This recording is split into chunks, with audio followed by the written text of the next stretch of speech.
juntos para cultuarmos ao Senhor. Eu desde já quero pedir desculpas aí a você que não conseguiu entrar, certo? Devido às nossas limitações aí de espaço, nós tivemos que reduzir quase 400 lugares, ok? E acomodamos o que podíamos, mas algumas pessoas tiveram aí que ficar para o nosso segundo culto, pois no domingo temos dois cultos, um às 18 e o outro às 20 horas.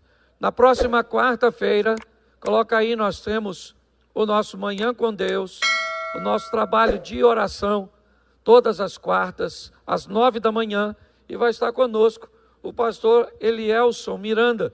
E eu gostaria de convidar você para estar, é um profeta, um homem de Deus, e com certeza vai ser bênção para a sua casa, para a sua família.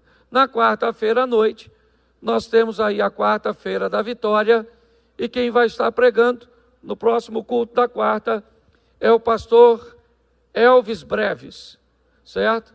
Não estranhe o nome, é isso mesmo. Não é como ele mesmo diz, o pai dele era fã de Luiz Gonzaga, e aí colocou o nome dele de Elvis Breves. Mas é um amigo do nosso ministério, é um homem abençoadíssimo, e na quarta-feira vai estar conosco. No próximo domingo, é o primeiro domingo do mês, e todo primeiro domingo do mês nós temos aqui a Santa Ceia, e eu quero convidar, ou convocar a igreja para estar conosco. Quem estava aqui na quarta-feira, levante a mão. Você vai ouvir a mesma mensagem de quarta. Depois de quarta-feira, essa mensagem não saiu do meu coração. E hoje eu até preparei uma outra mensagem para pregar, mas ela ficou muito forte no meu coração. E eu quero só fazer uma reflexão com vocês, poucos minutos. Para nós lidarmos com Deus, é importante que venhamos a entender a dinâmica de sua ação, seus propósitos, a maneira que ele age.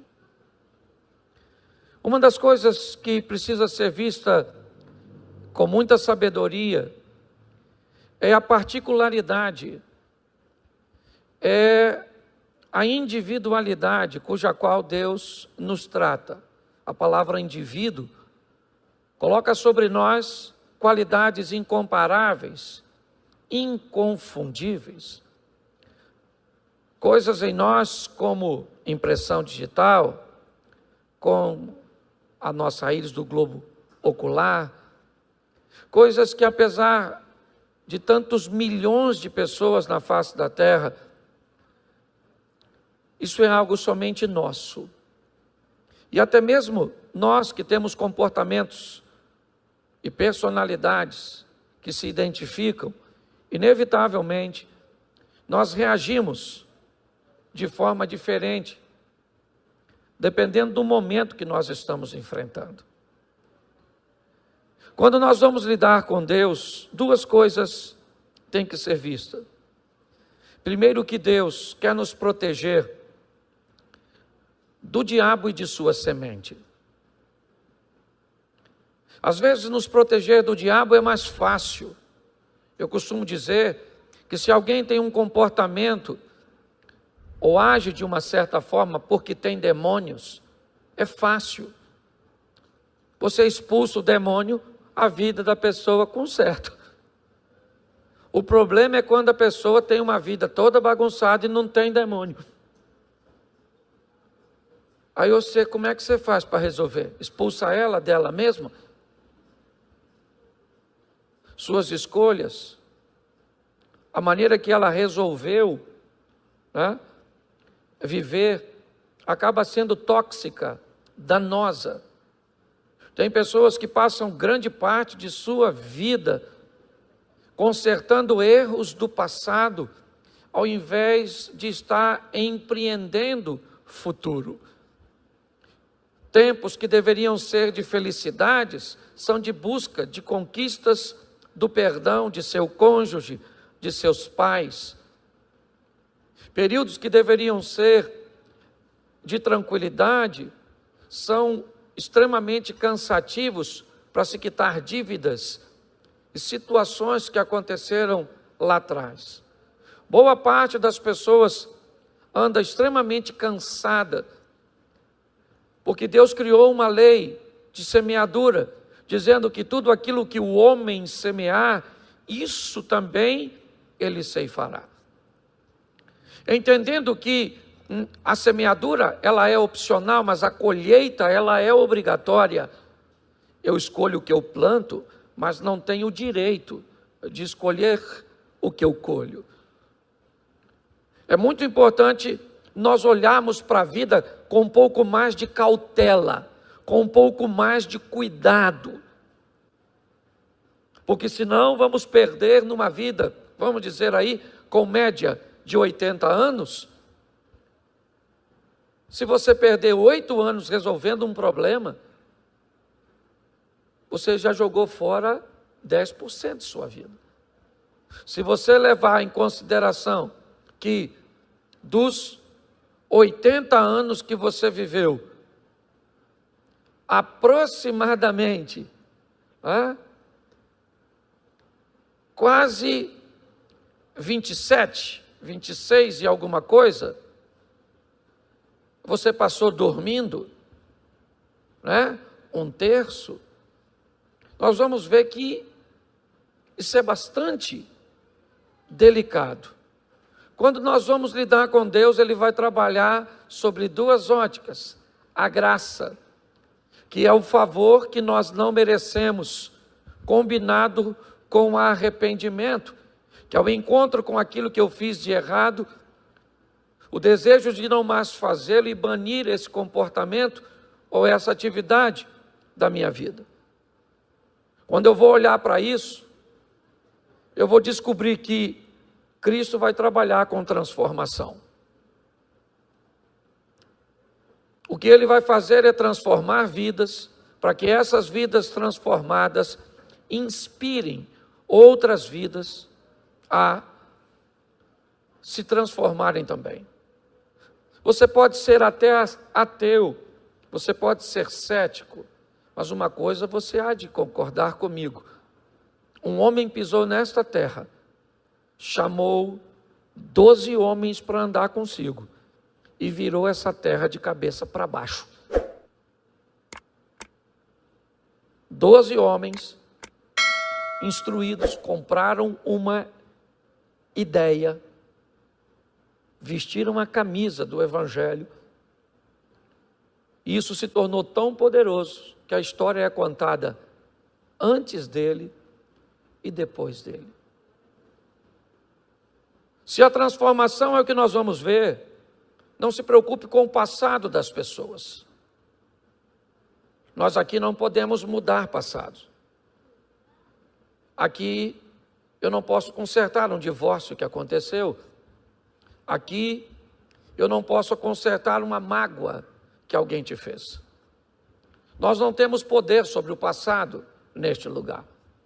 Nosso propósito é influenciar seu presente, para que você faça escolhas assertivas que vão mudar seu futuro. Trabalhamos com a fé, é verdade, e por mais pausada que seja o meu discurso nessa fase inicial, eu preciso que você entenda que aqui tem muita fé. Uma fé de tal maneira que consegue vencer coisas que os nossos relacionamentos e as nossas conexões não podem. O que nós procuramos é influenciar as pessoas para que elas vivam um estilo de vida onde retornem para o seu cotidiano e cheguem lá e causem preocupação. O que nós queremos é que você acabe infectando outras pessoas. Só que ao invés, com Covid-19, você seja alguém capaz de infectar as pessoas com o vírus da fé, com a transformação que Cristo pode causar. O grande desafio da vida é trazer há o equilíbrio para a nossa casa, para a nossa família. E o Evangelho ele é impecável, mas às vezes o comportamento de algumas pessoas acabam afastando as pessoas do Evangelho. Eu quero te mostrar que para Deus não importa quem você foi. Você matou, você roubou, você traiu, você mentiu, você destruiu a vida de alguém ou teve a sua vida destruída por alguém. Alguém abusou de você, foi isso. Alguém abusou da sua confiança. Eu não sei o que você traz consigo, eu sei que você não está limpo. Quem está limpo aqui é a Gabriela e alguns próximos à idade dela. Mas o restante, nós, todos, temos alguma coisa em nós. Sujeiras, problemas, mágoas, ressentimentos, questionamentos. E é isso. Nós queremos respostas. Quando nós vamos olhar para o texto que eu vou mostrar a você agora, provavelmente, ele é mais um dos textos complexos. Por quê? Porque não segue o padrão. Jesus chega simplesmente na Galileia e em Jerusalém, e ao invés de ir numa sinagoga, numa igreja, onde estavam os religiosos, homens treinados, escribas, aptos, certo? No conhecimento da palavra de Deus. E Jesus não vai ali para buscar a base de seu ministério. A ação dele é um pouco contraditória segundo os nossos parâmetros. E eu quero te mostrar uma coisa muito preciosa. Coloca João, capítulo 1. Eu vou ler bastante e vou falar pouquinho para você sair e o pessoal entrar. João 5. É isso? Isso. João 5:1, coloca para mim aí. Abra a sua Bíblia. Isso.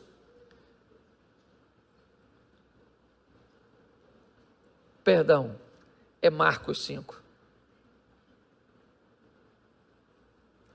Marcos 5:1.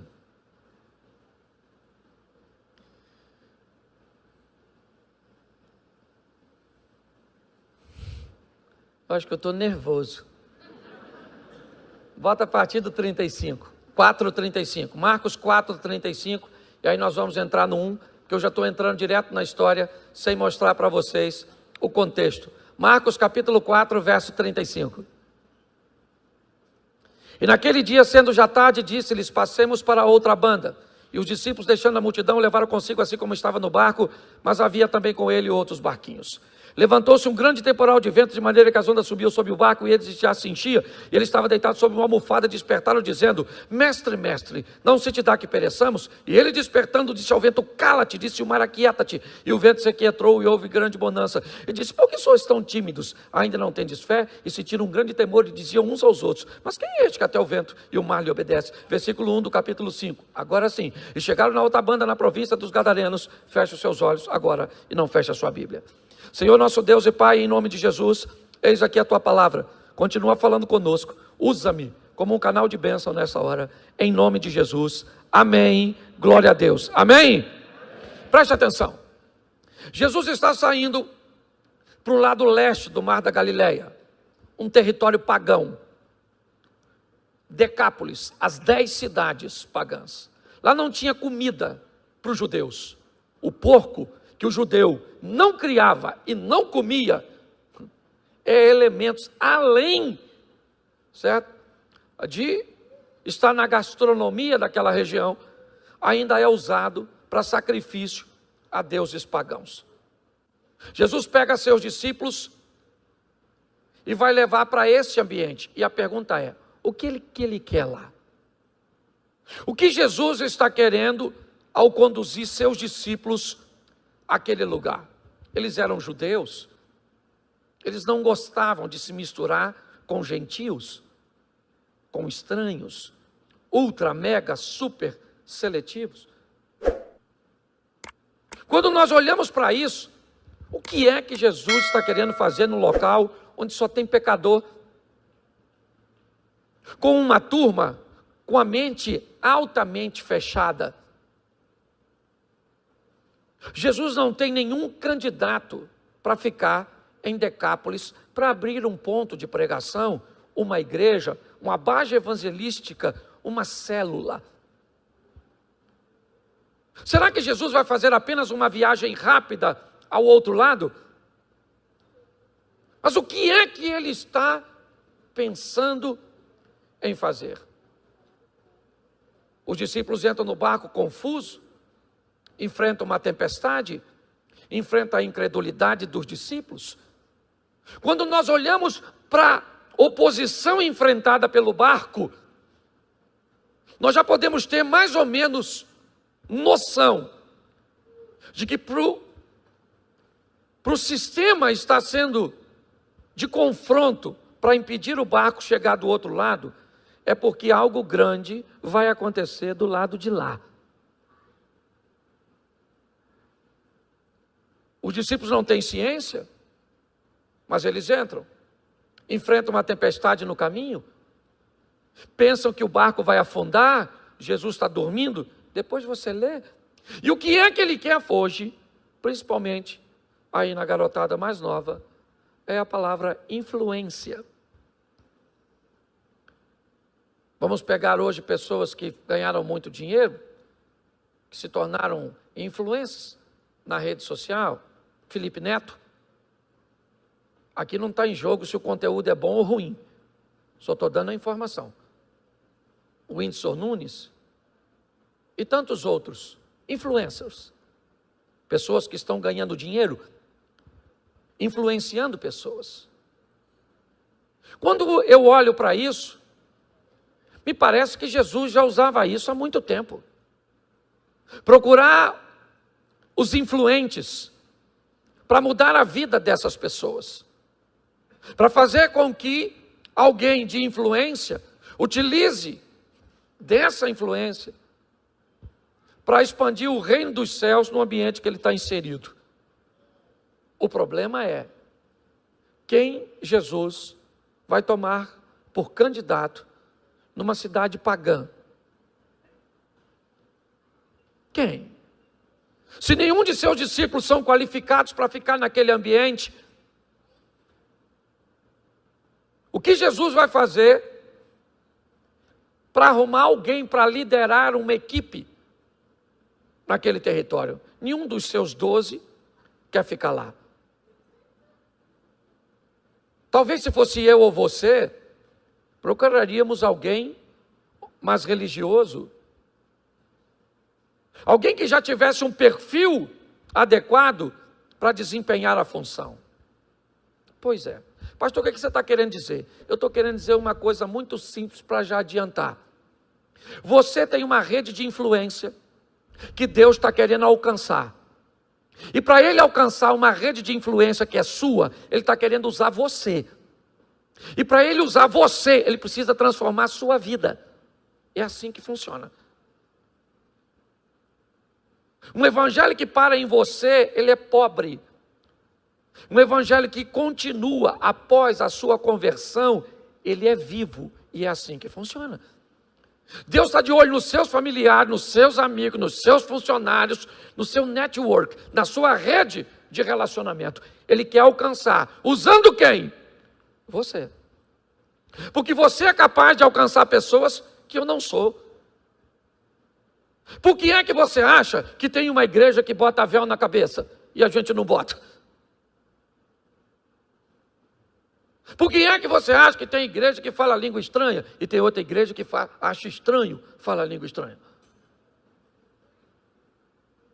Por que você acha que tem igreja que só canta o hino e outra igreja não canta o hino? Uns cortam o cabelo, outro não corta o cabelo. Uns usa calça comprida, outro não usa calça comprida.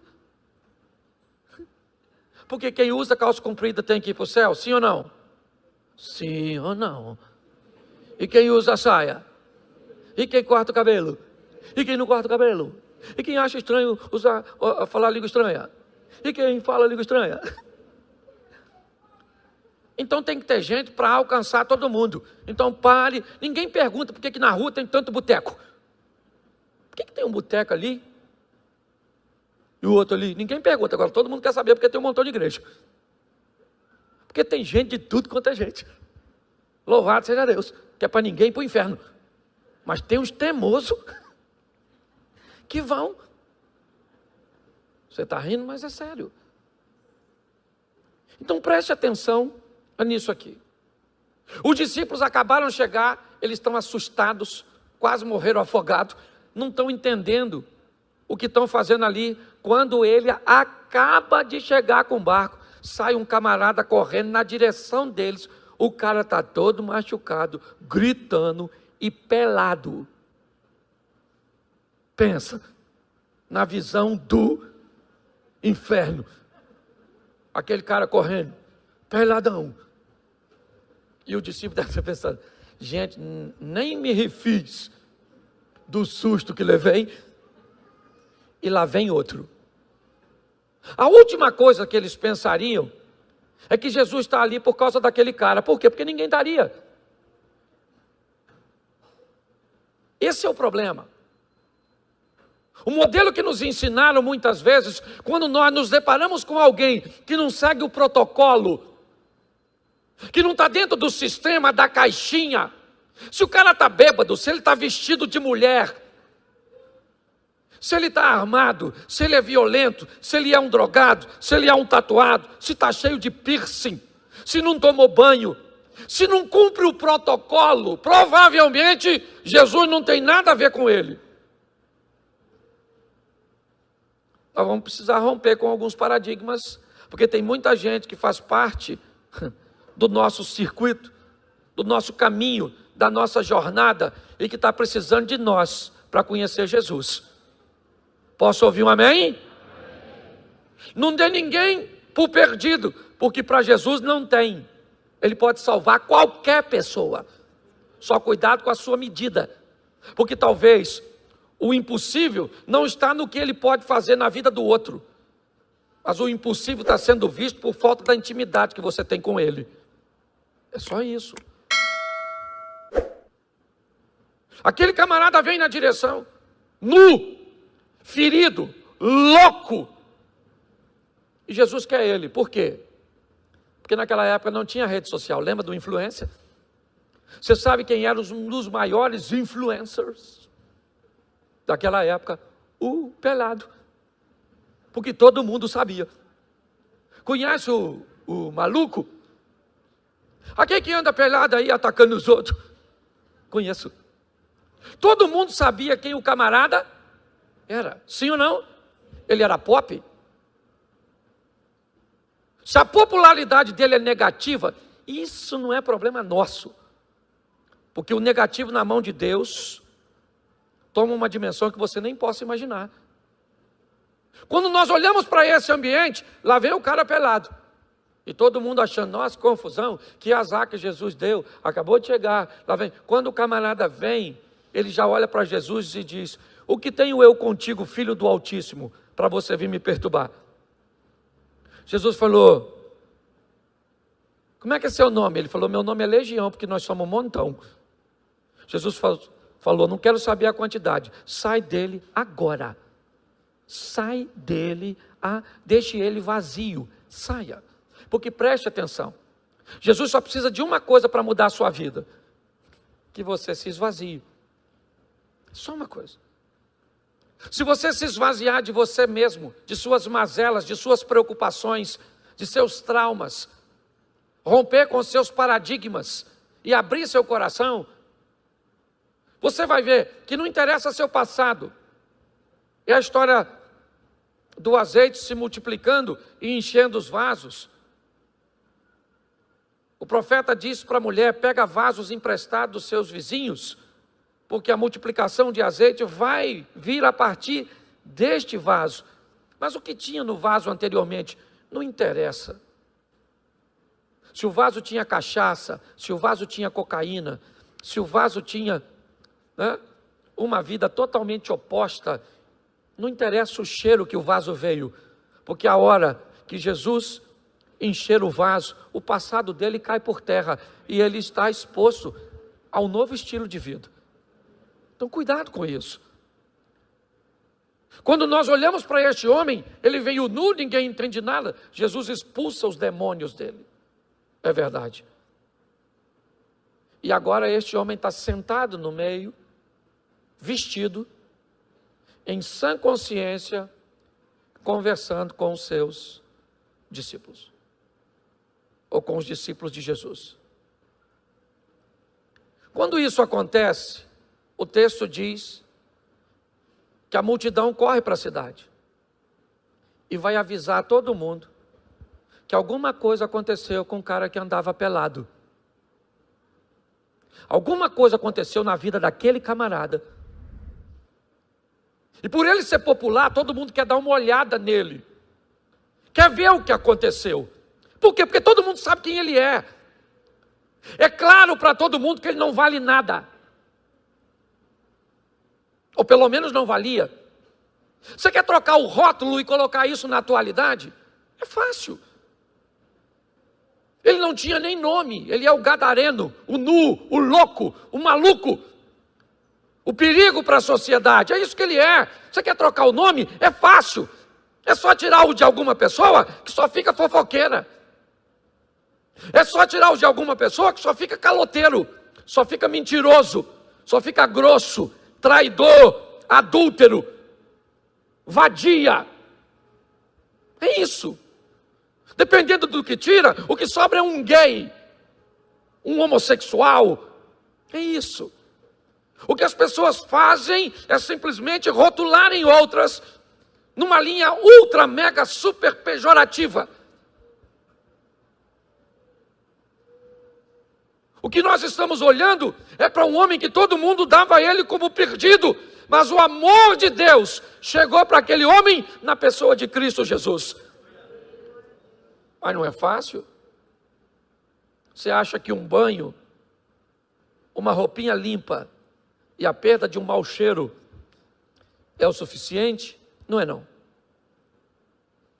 O grande desafio das pessoas que se convertem ou que buscam se converter é não entenderem que entre a conversão e a concretização, o estabelecer da palavra de Deus, existe um processo que ele é rapidinho para nós conversarmos, mas ele demora um pouco na hora de ser colocado em prática.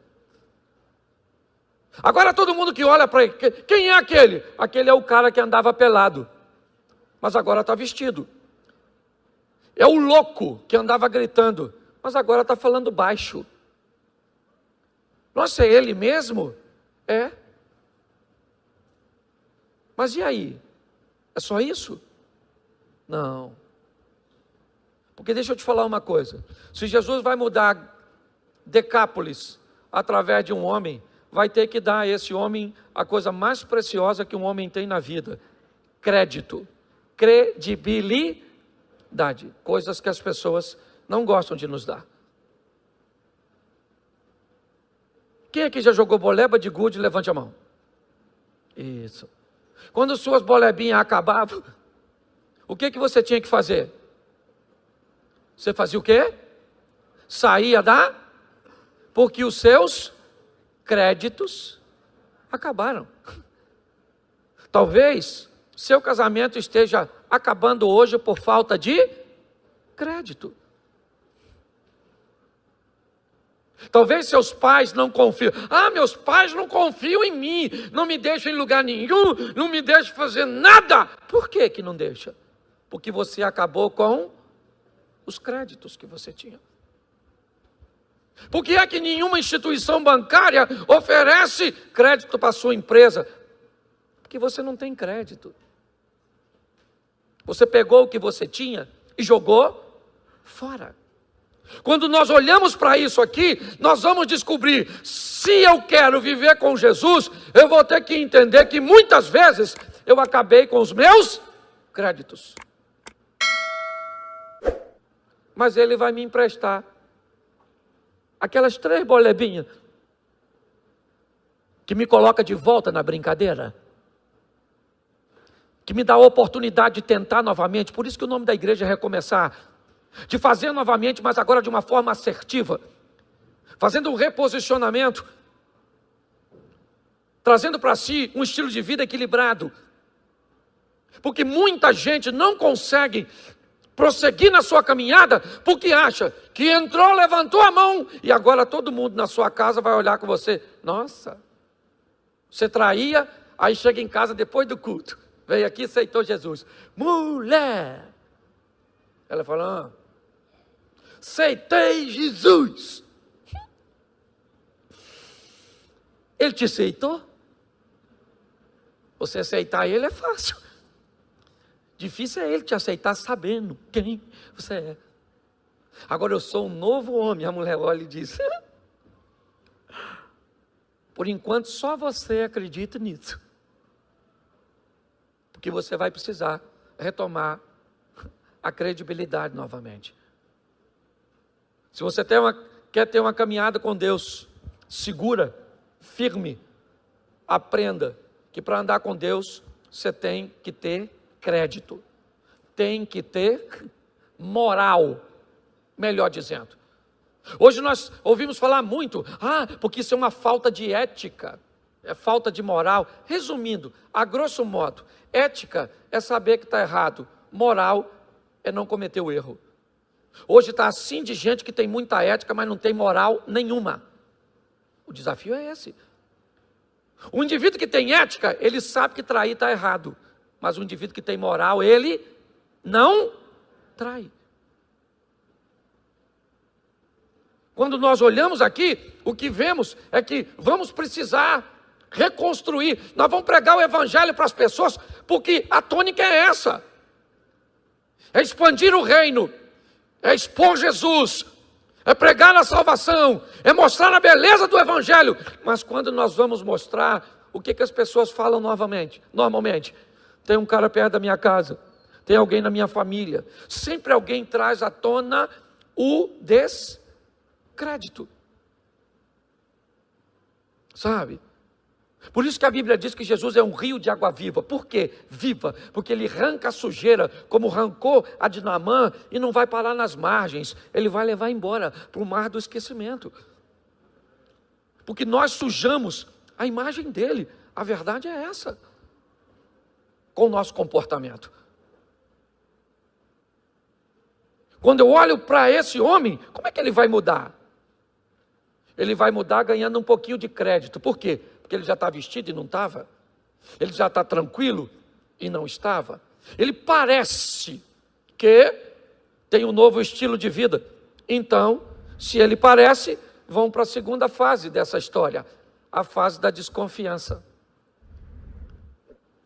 Sabe aquela fase que as pessoas olham para você e para mim e dizem, quero ver se converteu mesmo. Isso é fogo de palha. Conhece isso? Já está devendo de novo, está fumando de novo, está bebendo de novo, está vendo pornografia de novo. Porque fica todo mundo desconfiado. Por quê? Porque essa é uma das fases do processo. O povo olha para você e para mim e para todo mundo e diz, fica de olho, isso não vale nada não, rapaz. É a fase da desconfiança. Fica triste com ela não, ela precisa ser vencida. Porque quem desconfia de você hoje vai estar te defendendo amanhã. É só uma questão de tempo. Você pensa que não desconfiava de Jesus não? Desconfiava, certo? Perguntaram, quando alguém disse, olha, eu achei o Salvador vindo de Nazaré. Sabe o que disseram? Pode vir alguma coisa boa de Nazaré?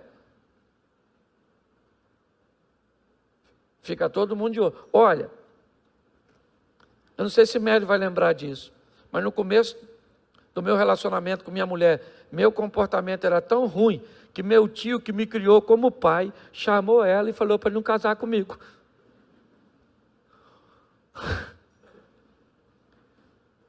Pensa. O que era isso? Ele estava errado, sim ou não? Sim ou não? Não. É claro que não. porque eu não tinha crédito.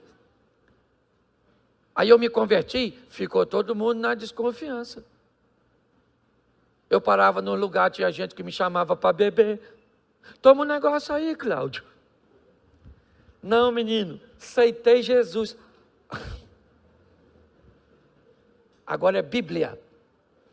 Ô, irmão, a paz do Senhor. Deixa que eu tomo para você. Você está rindo, mas é sério. Você vai ter que sobreviver a isso.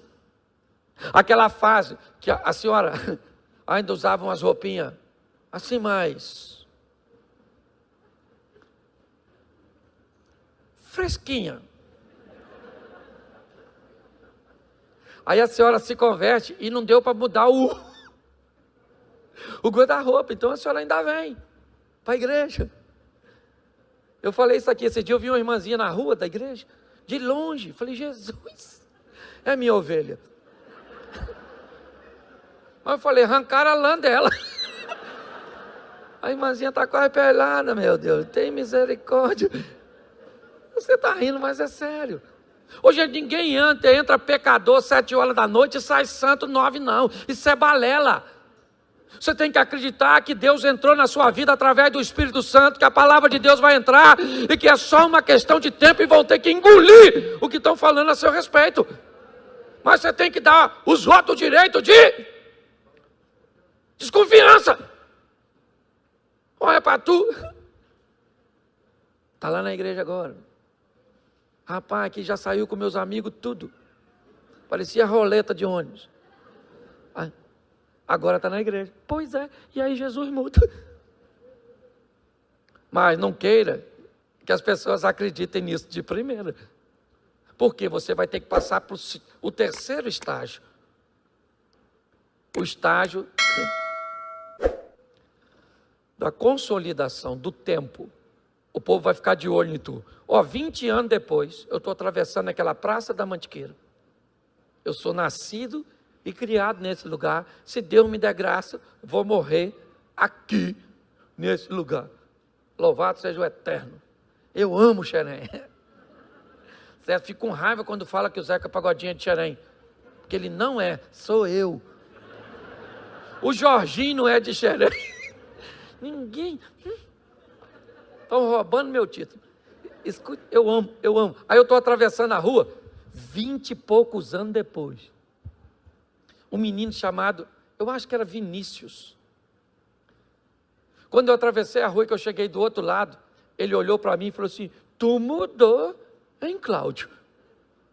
Falei, mudei? Ele falou, mudou, rapaz. Você estava atravessando a rua, a menina lá passando, você nem olhou. O cara estava olhando, para se eu ia estar olhando, para uma menina que estava passando a rua.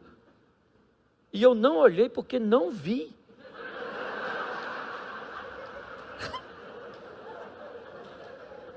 Eu estou falando sério. Eu não estou falando que eu ia cobiçar a menina, estou falando que eu não vi. E ainda bem que eu não vi. Porque ele estava me vigiando. 20. Porque leva tempo. Você está rindo de mim? Como se você não tivesse. Mas tudo bem. Porque todo mundo tem pecado. Você lembra quando Jesus está defendendo a mulher adúltera? Que todo mundo queria tacar uma pedra nela e que Jesus entra com providência e todo mundo vai embora? E ela fica? Sabe o que ela fala para Jesus? Jesus pergunta, ninguém te condenou, minha filha? Ela falou, ninguém, Jesus. Ninguém. Porque todo mundo tem pecado. Eu imagino Jesus fazendo assim.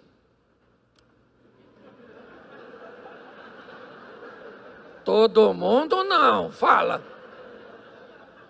Eu aqui tenho moral para te dar uma pedrada. Você está rindo? Nós vamos ter que sobreviver a isso, está todo mundo. A Bíblia diz que nós estamos cercados por uma grande nuvem de testemunho. Está todo mundo de olho em tu, na sua rede social, no que você falar. Um tempo atrás, eu fui comprar um pão de bermuda. Bermuda, Abner. Cheguei na padaria. Eu conhecia a menina que ia me servir o pão. sabia que ela era meio xiita no ambiente religioso. Aí eu me aproximei do balcão para ofuscar o campo de visão. Aí ela falou: tá de bermuda, pastor? Falei: sangue de Jesus tem poder. Eu falei: tô, filho, eu vim aqui rapidinho, me dá o pão aí. Ela falou: nossa, o pastor assim de bermudinha.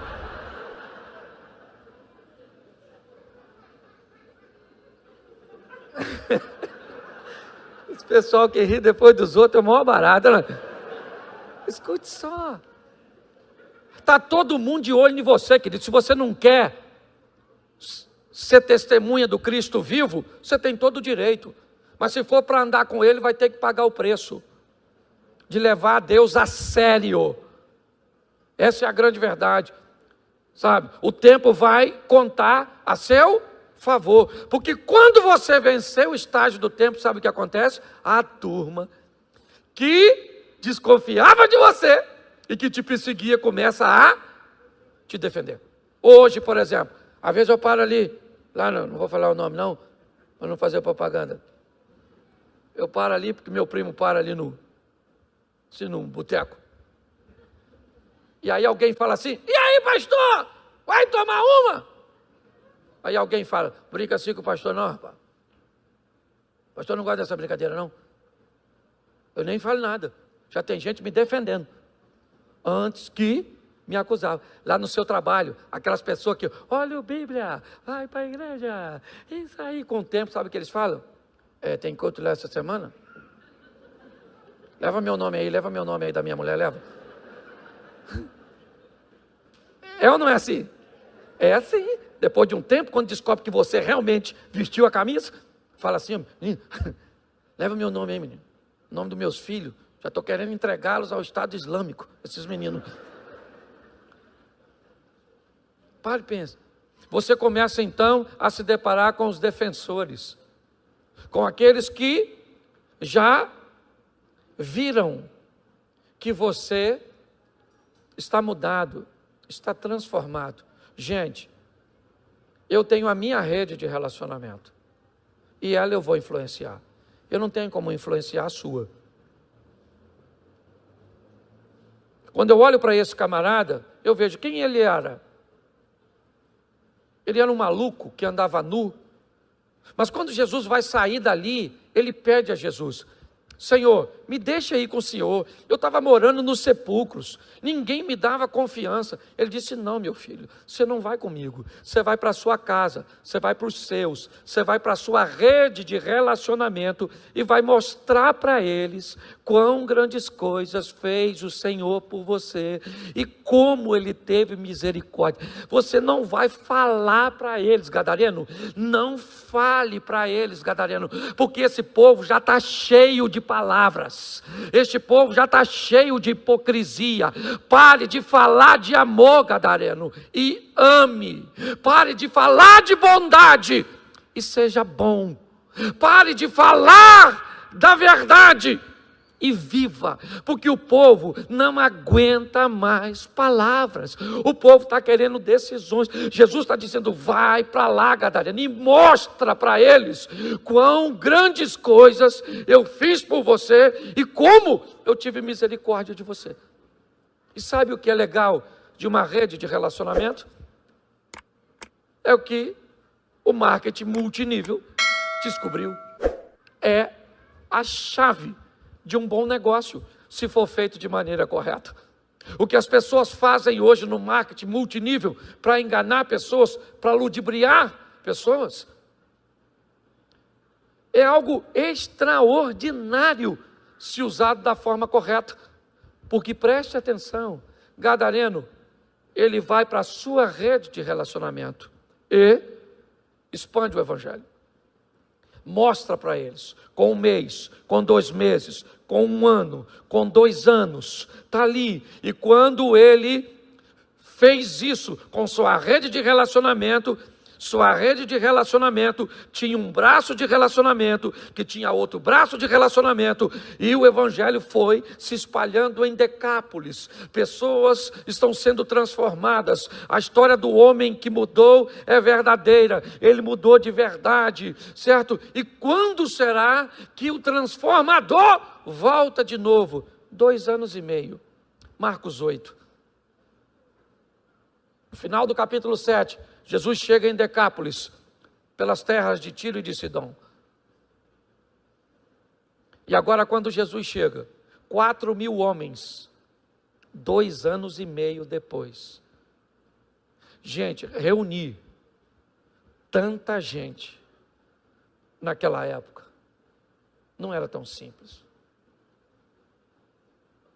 Quando você vai a Jerusalém, você vai a Galiléia, você entende que para dar aquela multidão, discípulos de Jesus, mensageiros, iam 20, 30, 2 meses à frente, avisando quando Jesus ia chegar. Era tão difícil juntar pessoas que Jesus fazia milagres com o propósito de aproximá-los. Nós vamos lá por quê? Porque Ele dá pão para a gente. É isso, Ele dá pão, sabe? Olha só, você acha, pastor, comida? Pois é, estranho, né? Quando Jesus encontra com Pedro, que tinha ido pescar e volta com o barco vazio, sabe o que Jesus pergunta? Vocês têm o que comer? Jesus não chamou eles para orar. Não, vamos ler a Bíblia, não. Vocês têm alguma coisa para comer? É isso? Jesus estava preocupado, muito mais do que também com a parte espiritual. Quando eu olho para esse texto, o que eu vejo? Jesus chega agora lá, eu imagino a boca, né? Ou a expressão, melhor dizendo, dos discípulos. Vamos de novo em Decápolis? Vamos. E da última vez, deixamos um camarada lá, o ex-endemoniado. 2 anos e meio. E agora, como é que nós vamos chegar? Nossa, tem tanta gente aqui, segundo a multiplicação dos pães. Olha bem. E agora? Nossa, mas como é que esse povo está todo aqui para ouvir Jesus? Como é que ele está todo aqui? Ele está todo aqui porque um indivíduo mudou de vida de verdade, e uma pessoa, quando muda de vida de verdade, desencadeia isso. Nós somos uma igreja que tem por nome recomeçar. Como eu disse, nós não podemos mudar passado, só influenciar futuro. Nosso propósito é que você gaste mais tempo de sua pouca e única vida empreendendo o futuro e vivendo o extraordinário do que corrigindo posturas anteriores. O que nós queremos é que você seja feliz, porque é isso que Deus quer. Com riquezas também, se isso for para você, se você esteja habilitado a vencer os obstáculos. Pastor, mas Jesus falou sobre pobreza. Onde? Quer saber porque nasceu numa manjedoura? Fácil. Quer saber porque nasceu num lar pobre? Fácil. Só para ser acessível. Porque se nasce num palácio, os pobres não poderiam visitá-lo. Quer saber por que nasceu daquele jeito? Porque pastores vão visitar Jesus na manjedoura e astrólogos, magos, como queiram, vão visitá-los. Quer saber por quê? Porque pastor não leva nada para Jesus quando vai visitá-lo, porque não tem recursos. Quem leva ouro, incenso e mirra são os magos, porque tem dinheiro. Jesus nasce naquele ambiente para dizer: eu sou acessível e nasci para ricos e para pobres. Ele nasce em Belém, que é terra de agricultor. E o anjo aparece no deserto, que é terra de pastor.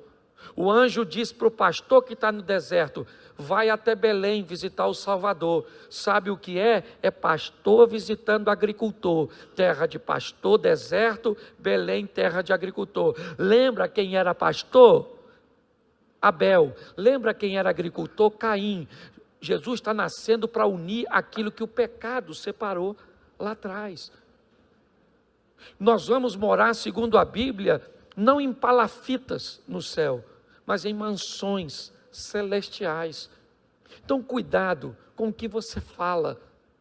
Amplie sua visão. Transformai-vos pela renovação da vossa mente, para que você descubra qual é a boa, perfeita e agradável. Jesus está voltando. Viva o extraordinário, o incrível, o sensacional.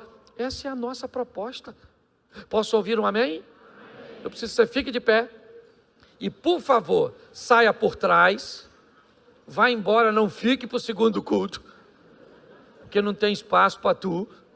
Louvado seja Deus. Tá certo? Feche seus olhos aí.